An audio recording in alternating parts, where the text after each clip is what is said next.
कृष्ण जन्माष्टमी पर सोहर सबकी रक्षा करथुन भगवान श्री कृष्ण जी। उतरी छाओन चढ़ल भादव चहु दिशा कादव रे ललन रे माझी बड़ सये मेघ बादल हरषित भेल रे ललन रे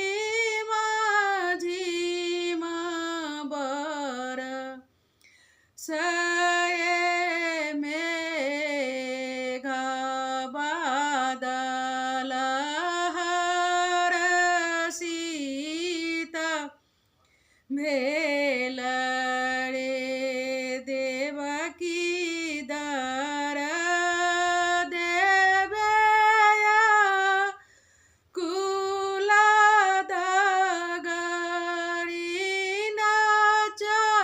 चाहिए रे ललन रे गोकुल निकट एक नगर तहाँ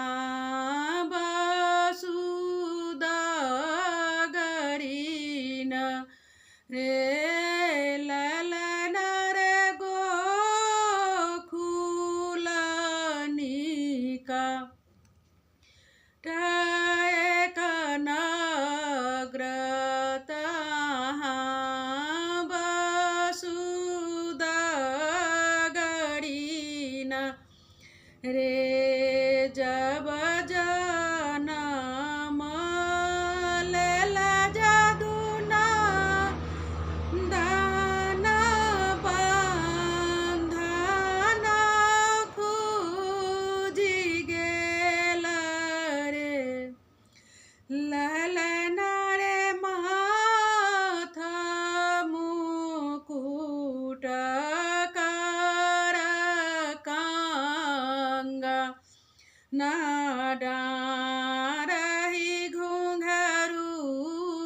बाजू रे ललन रे माथ मुकुट कर कांगा न